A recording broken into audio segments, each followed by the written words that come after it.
much for coming to the Center for Professionalism lecture series. I'm very delighted to welcome tonight Professor Janet Steele from George Washington University.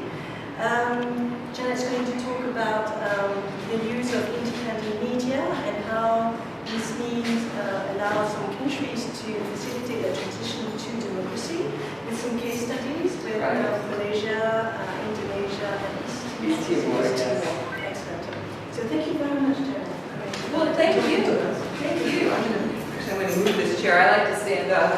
That's sort of in my way. Well, thank you so much for inviting me, and it is just a great pleasure to be here. It's sort of like a dream, I have to say. I'm here as a speaker for the U.S. Embassy. I'm based at George Washington University, and this is our summer vacation, and my own research is on journalism in Indonesia and Malaysia, and I spend every summer in Jakarta, which means that I'm sort of local, and I love to travel, and so I came to Cambodia, I guess in 2012, to evaluate a grant that, I think it was CCIM, the Cambodian Center for Independent Media and Voice of Democracy had, and so I was here just for 2 days, and I thought, this is the most interesting place I've ever been. And I was so interested and curious about Cambodia, so I wrote to the U.S. Embassy and said, do you ever need speakers in the field of journalism? And it turns out, yes, they do. So I came here 2 years ago, in 2013, before the election, and met with students and journalists and talked about the role of media in elections. And so we actually have a new public affairs officer, and so, which is meant I could come back. So I asked if I could come back this year, and they said yes. And so to me, it's fascinating to see the changes from just 2 years ago in the way journalists and students speak about the future. And so this is my last speech of a 1 week speaking trip, and it's been really fun. This time I've just stayed in Phnom Penh, but I've been to pretty much a lot of different universities. And I've also been to a number of news organizations, and so this is an interesting audience because you're the first group I've talked to that's not all Cambodian. So anyway, hopefully what I'll say is not too simple-minded, and we can maybe have a nice discussion afterwards. Well, I basically, as I said, I fell in love with Southeast Asia when I was here as a Fulbright professor in 1997 to 98. I was in Indonesia. I was teaching American studies. I'm actually a historian by training. My PhD is in U.S. history. And so I was, at that time, I was assigned to the American Studies department because Americans could not talk about journalism. It was considered too threatening to the regime. So I was there during a very exciting year. When I arrived, the press was completely controlled, and by the time I left, Suharto had been toppled, and the press was completely open, and everything was just transformed pretty much overnight. And so for me, as somebody who, I'm not a journalist, but my dad was a journalist, my brother's a journalist, my dissertation was on the New York Sun, so I sort of studied history of journalism. I thought, this is just great. The things that I know about are what are useful. That Indonesians knew how to write stories, but they hadn't really had a chance to talk about what journalists are supposed to do in a democracy. So I just loved it. So well, I'll tell you a little bit more about this later, but I ended up writing a book on an Indonesian news magazine called Tempo. I had to learn Indonesian and study Indonesian politics and culture. It took me 6 years, which was probably not very good for my career, but on the other hand, now this really is my area of expertise. And so after doing that, I then became interested in Malaysia and also in Timor-Leste, because these are all places where Indonesian language is spoken.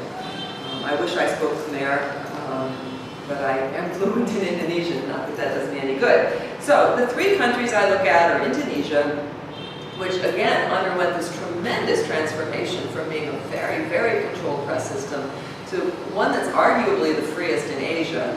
And then Malaysia, which has a very controlled press system, and I think I can say to this audience that it's quite similar in structure to Cambodia. The way Malaysia has organized their media system is pretty similar to Cambodia's. Things are changing there.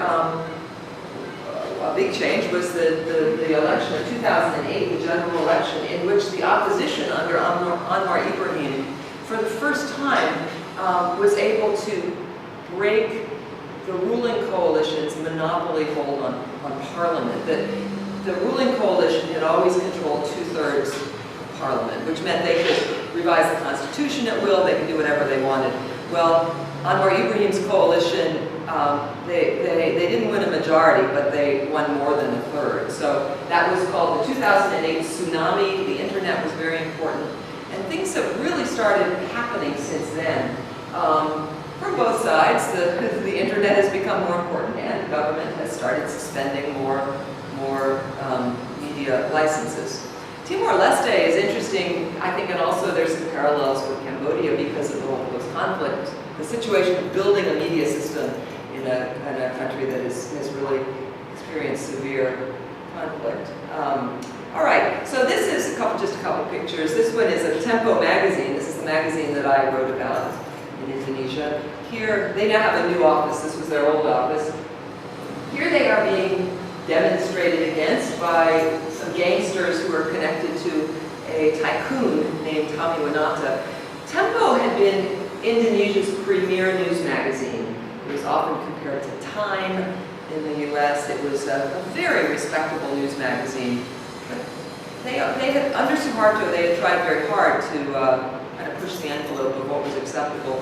Suharto banned them in 1994, and actually, I believe that banning was kind of the beginning of the end of the regime, because an awful lot of young people were just fed up. It was like, you know, how can they ban such a world-class magazine? How can this happen? So when I went to Indonesia, Tempo had already been banned, but the journalists were still very active. They were, well, a lot of them had gone to other news organizations and had taken the principles of Tempo and of good journalism with them. So in some ways it was like taking a seed pod and smashing it, because all the seeds just went everywhere.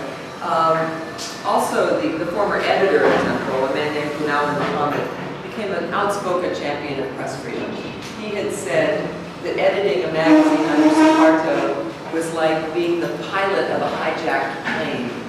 He always said, if the magazine goes down, the first casualties are the reporters. So, but after Tempo had been banned, he was then completely free, and so he was able to say things and do things he could never do when he was responsible for the livelihoods of all those journalists. Well, here, after Suharto resigned, Tempo got its license back immediately. They started doing investigative reports that nobody had ever done before, and this demonstration was brought about because they investigated a mysterious fire at the textile market of Tanah Abang, which was the biggest textile market in Asia. Well, it mysteriously burned to the ground, and the fire went on for 5 days. Nobody seemed able to stop it. Well, Tempo, like many Indonesians, was saying, why is this? Well, they suspected that perhaps a big developer had bought the land and wanted to get rid of what was on it in the time-honored tradition of burning it down. And sure enough, it turned out that a developer named Tommy Winata had bought the land and was planning to build a huge shopping complex there. So Tempo actually found some documents. Someone, yeah, please come in. Sorry, please come in. Oh, I'm sorry. No, it's good. Just open the door. Should we leave that door open, or is that? That's fine. Usually they just go. Okay, well, if you see anyone, just wave to them, and I'll let them in. Anyway, so Tempo did an investigation, and they published a story. Tommy Winata was furious. He sent his gangsters over there to demonstrate, but actually to sort of beat up the journalists. And there was a big lawsuit, which Tempo eventually won, but it took a long time. It was very expensive, even though they had good lawyers who were pro bono. Still, you know, well, as we'll see, gangsterism is still a problem there. Okay, so the other country that I know the most about is Malaysia. This is Malaysia Kini's old office. Malaysia Kini means Malaysia Now. Kini means now. They are an online publication. And they are quite outspoken, and I'll talk more about them in a minute. Okay, so I found in the 3 countries that I know the most about, there are a whole bunch of interconnected problems. And it's very hard to know where to start. That actually all of the countries that I studied, and I believe that Cambodia too, the Constitution guarantees press freedom. But that doesn't really mean anything because the laws undermine that. So in order to make change, you have to change the law, but that's not enough if you have a corrupt legal system, like Indonesia does. And in the example I was mentioning earlier about Tempo and Tommy Winata, he's a really rich tycoon, so he was able to just buy judges. So that even though the Indonesian Press Council supported Tempo, even though their story was a good story, at various levels of courts kept ruling in favor of Tommy Winata. Finally, the Supreme Court overturned the whole thing, but corruption is a huge problem. This is actually why often, because I'm sort of vaguely connected to the development world, occasionally U.S. journalism development agencies will say things to me like, oh, we want to have a training for Indonesians because they don't know how to report on the environment. You know, there's all this illegal logging and fires, so we need to have a training on how to train reporters to cover the environment. And I always say, they know how to cover the environment. The problem is that the news organizations are afraid to let them do it, because if you are running a big plantation and burning down the rainforest, and I send my reporter to report on you, first of all, my reporter may be in danger because you may send out your thugs, but if I do a story, you're going to sue me.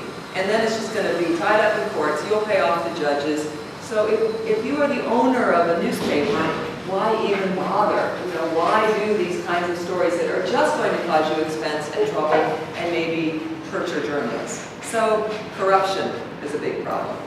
Ownership is a huge problem. Who actually owns the press? And you know, I think this is a bigger problem in Malaysia right now than it is in Indonesia, that the parties that own the mainstream media are all connected to the government, so they're all pro-government. In Indonesia, the new problem is that aspiring politicians have learned that it's good to own a news outlet. And so the interesting thing is that right now they're all kind of competing. So, you know, one tycoon will own one media empire and another tycoon will own another media empire, but they sort of compete. And so Indonesians have access to a variety of views, but it's still an issue that is of concern to Indonesians. They're always saying, well, we need to regulate ownership, which is difficult and maybe not a good thing. You know, to say, no, as an American, my view is we don't want to give the government power to regulate news organizations, because if we start regulating them through licensing or who gets to own them, before long we're regulating their content. That's a very American perspective I'm happy to acknowledge. Another problem that's connected is, and I think this is true in Cambodia too, is sort of popular understanding of press freedom. That if you have an authoritarian regime, nobody is teaching young people that having independent media is good. That it's sort of presented as being dangerous, out of control, maybe leading to pornography, perhaps seditious or treasonous. So in my country, we grow up thinking, yes, an independent press is good for all of us. But certainly not in Indonesia, Malaysia, or East Timor is anybody teaching young people that. Let me just leave it at that. And so I think that one thing that journalists in Indonesia had to do was to actually become really active in the community and talk to their neighbors and their friends and volunteer in the schools and say, look, you know, these are not just privileges for us, that everybody benefits from having independent media. So often the fact that the public is just sort of puzzled by all this is, why is this such a big deal? That could be a challenge too. And finally, professionalism and ethics. That certainly in Indonesia, there's a huge problem with envelope journalism. The idea that journalists should just get paid, you know, to report on things. And so all of these problems are connected. So you can't, even though Indonesia got rid of all the regulations and the press system opened up completely, we still have all of these concerns.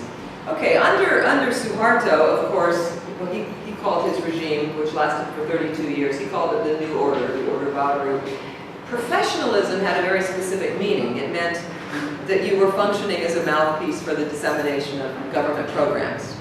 So as long as you were doing that, you were being professional. If you questioned those programs or economic development or the activities of Suharto, his family, his wife, his cronies in any way, you were being unprofessional and probably seditious. So that was not good. He also, there were a whole series of restrictions that the Ministry of Information had under Suharto. The Sara laws, Sara is an acronym for the Indonesian words for ethnicity, religion, race, and intergroup conflict. And the rule was you could not publish a story on any of these topics. So if there was an incident involving communal violence, intercommunal violence, you couldn't report on it. And that was, the government's idea was, this is how you keep everything under control.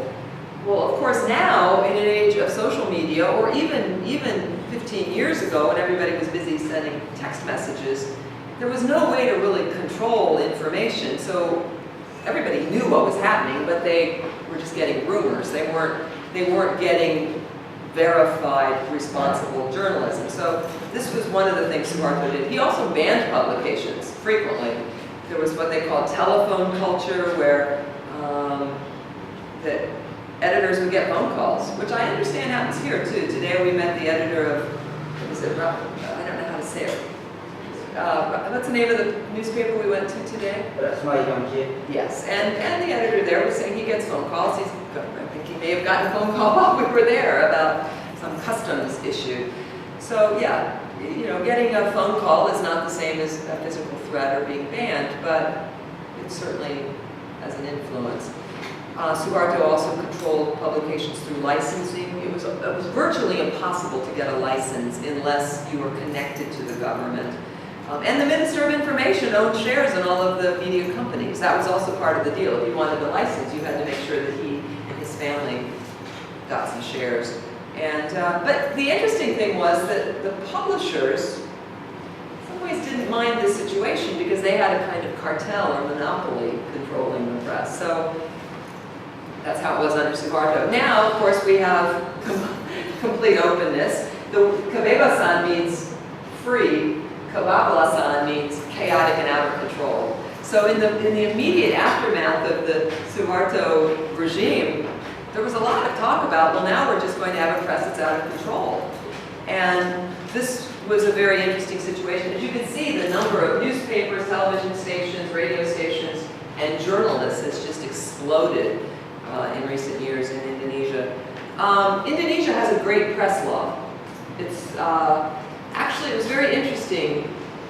The first president after Suharto appointed a Minister of Information who eliminated all of the restrictions on the press, but as he said, I can't change the law. So everybody was messing around with writing a new press law.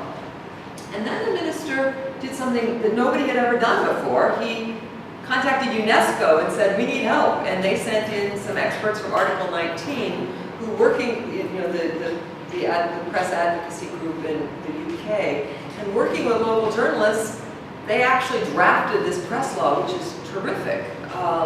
And I actually wrote an article on the history of the press law. It was kind of unbelievable that all of the people who had championed, the Indonesians who had championed press freedom under Suharto, at great personal risk to themselves, were involved in writing the press law, which was just kind of amazing.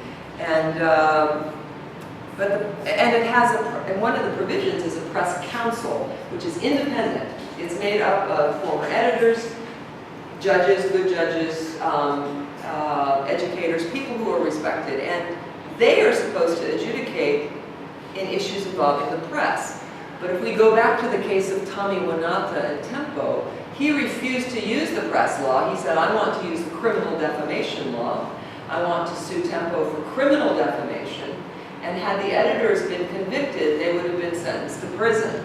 So the problem in Indonesia now is we've got these two laws. We've got the press law, which is really good, and the old criminal code, which is really bad. And so they contradict each other. And guess what? It depends on which judge you go to. Some of the courts believe in the press law. Some of the courts follow the criminal code. So this is still being sorted out.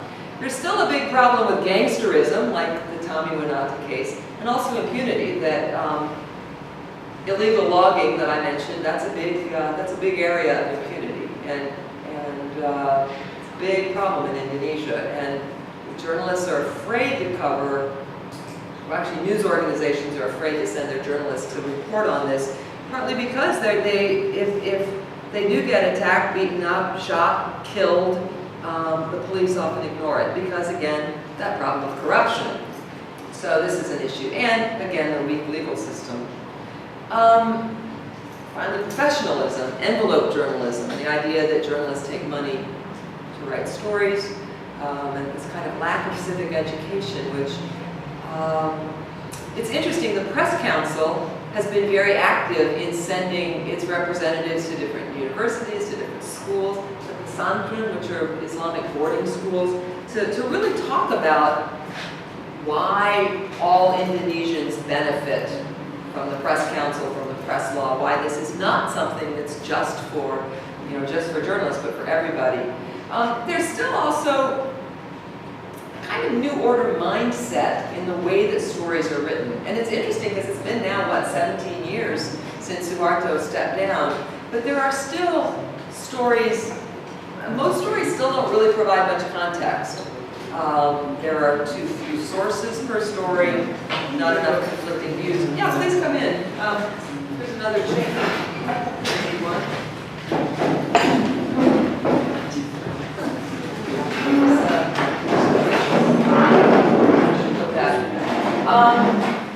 And I think there's too many government sources that there's still, journalism in Indonesia is still kind of top-heavy. It still kind of focuses on the political elites, which of course is important. We want to know what the political elites are saying.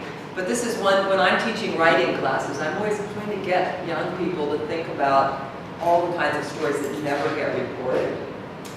All right, Malaysia. You know, their tourism slogan is Malaysia, truly Asia. And they are indeed multicultural. This is both their great blessing and perhaps their curse. 60% are Malay Muslim, about 24% are Chinese Malaysians. The Indian Malaysians are 7%, and everybody else is either Orang Asli, which means basically the original people on the land, or various other foreigners.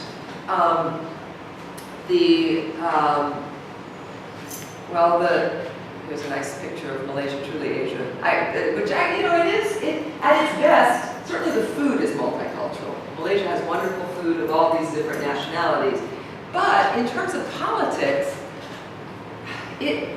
political scientists are always arguing about, is Malaysia really authoritarian or democratic? It has elements of both. That it has an elected parliament, and the leader of it is the prime minister, but it also has elements of authoritarianism. Everything in the political system revolves around ethnicity. And when things get difficult for the government, as they have recently, they can always play the race card, always. And this is what is happening now. I don't know if you're following politics in Malaysia, but the prime minister is in pretty big trouble because of a scandal where it appears that he siphoned off millions of dollars from the Malaysian Development Fund, which is paid for by taxpayers. So, and of course, religion and ethnicity is always coming up. The government of Malaysia has always been dominated by the Malays, but in order to keep power, they need to win the support of the Chinese and the Indians. And so the ruling coalition is made up of three parties: an Indian party, a Malay party, Chinese party. The opposition, headed by Anwar Ibrahim, really tried to break this stranglehold of race. He had a coalition too, a Chinese party. His party was sort of non-sectarian, and the Islamic party. But the Prime Minister Najib was very clever. He sidelined Anwar, who's now in jail, and so it's always a huge mess. Race is sort of the base of everything. Well, their media system is also completely controlled. That all of the mainstream media are either directly owned by or indirectly connected to the ruling coalition. So, for example, the Malaysian Chinese Association, which is one of the parties of the ruling coalition, the National Front, they own the Star. And UMNO, which is the United Malay Organization, they own Berita Harian and the New Straits Times. Each party owns papers. And the ones that are not owned by the parties are owned by individuals who are very close to the party, so it's pretty much the same thing. Well, there's something so the press is regulated by licensing. The Internal Security Act, which now has a new name, it's called the Security Offenses Special Measures Act, but it's basically the old Internal Security Act, meaning you can be arrested if anything you do is a threat to internal security, which is very loosely defined. The Sedition Act, if you say something seditious, which again is very loosely defined. And the Official Secrets Act, which means that you can't report on even legislation until it has been tabled. So that means Malaysians don't know the content of bills that are being discussed before Parliament until they're before Parliament. So everything, even things like the budget, the ruling coalition will keep the budget a big secret until it's tabled. So that means the opposition doesn't even know what the government's budget is going to be until the last minute. And so I naively said, well, don't people leak it to the press? No, if you leak it, you're violating the Official Secrets Act. So everything is a secret, which is not good. However, there is one amazing bright spot in Malaysia, and that is online media. And in 1997, the Prime Minister of Malaysia, Muhammad Mahathir, pledged a no censorship policy on the internet. Now, why did he do this? Well, he wanted to compete with Singapore, which was considered a better climate for investment, and everybody knows Lee Kuan Yew, Asian values. He was censoring the internet.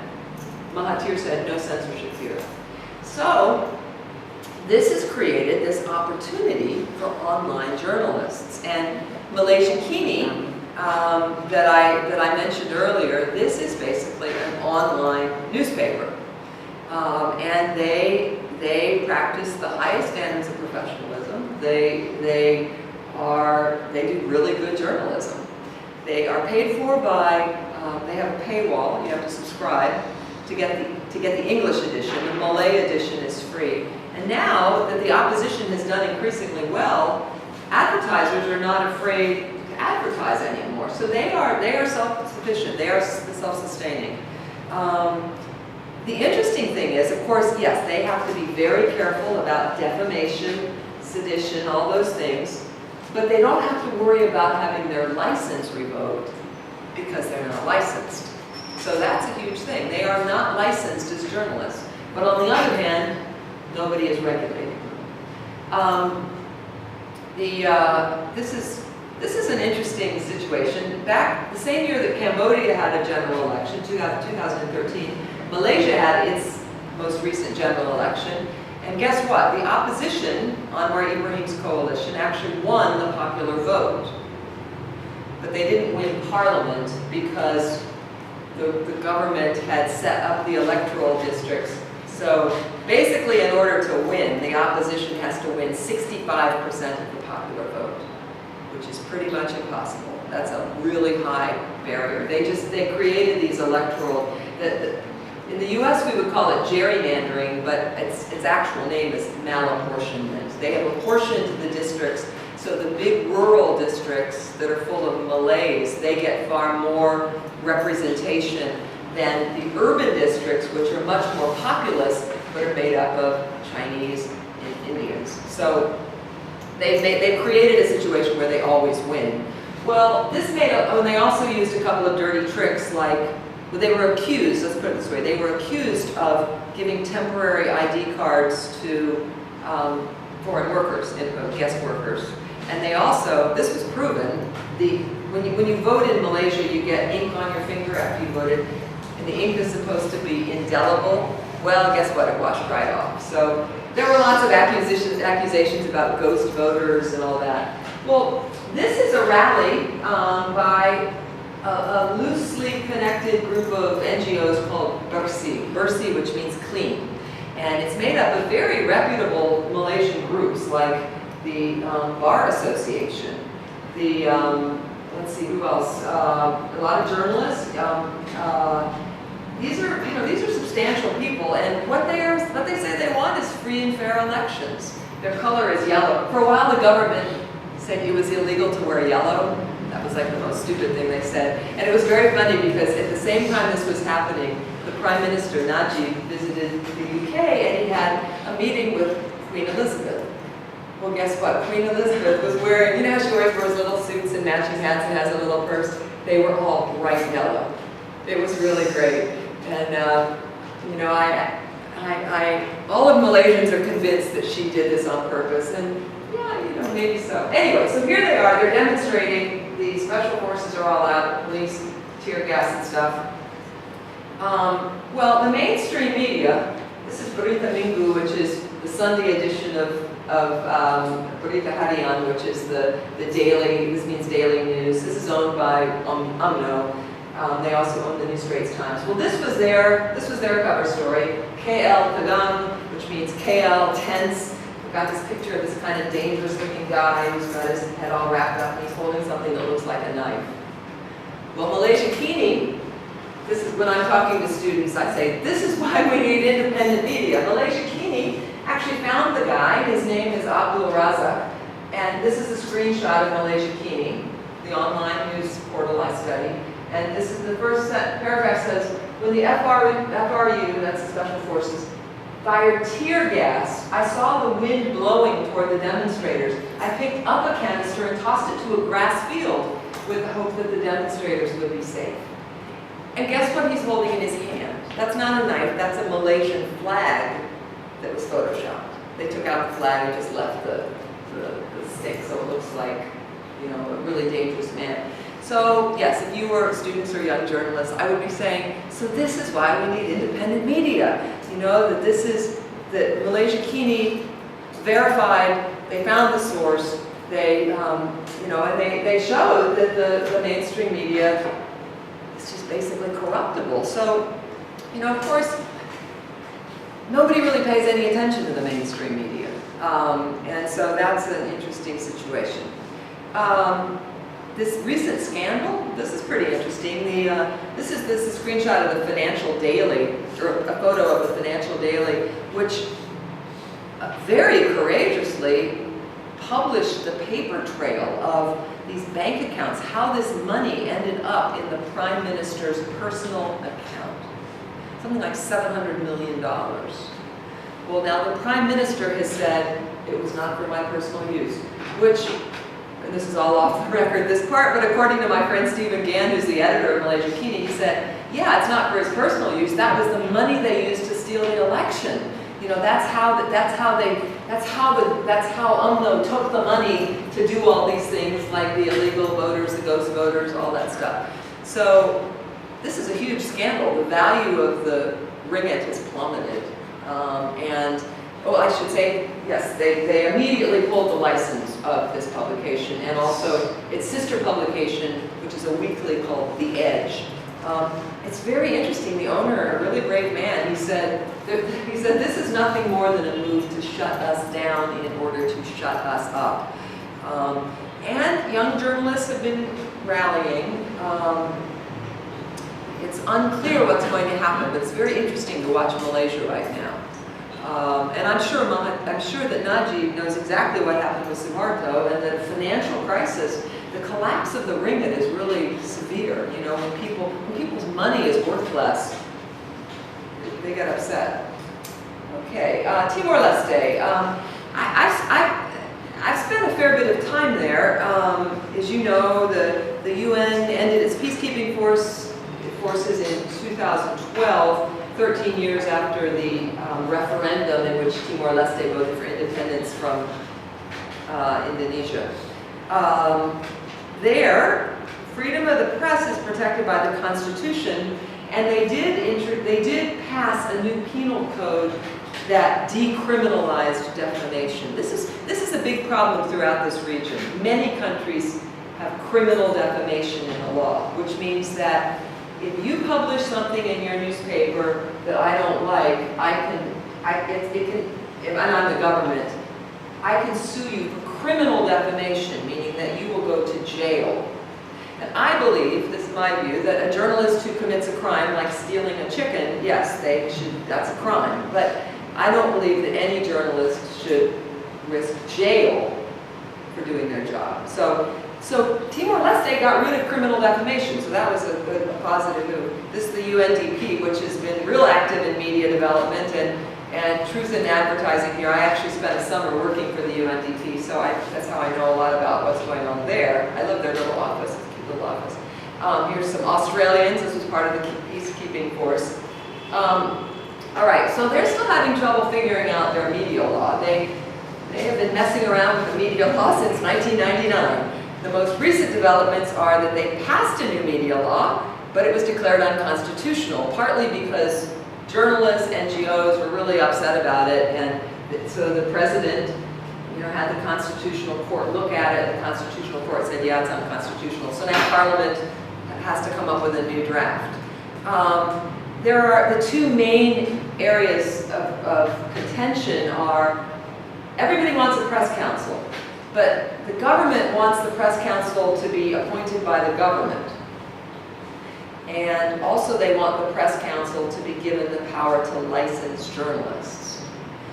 Now, Timor-Leste is a very complicated situation, and one thing that's complicated is sort of the role of the Portuguese, because Portugal has a press system where there is a fair bit of government control, but the media are still good, they're still independent. So the Portuguese kind of want that model. Meanwhile, the Americans and the Australians we don't like that model. So there's this sort of weird proxy battle going on in Timor-Leste between the people from the European Union, which represents the Portuguese interests, and then AusAid and USAID, which is all very interesting and sort of weird. And some of the senior Timor journalists don't like competition from young people. So they are actually behind the idea that you should not get a license to practice journalism until you have worked for 5 years in a news organization. So that's sort of where we are in Timor-Leste. There's also a big culture of deference there, respect for hierarchy, and most of the news that is reported out of Dili pretty much is straightforward accounts of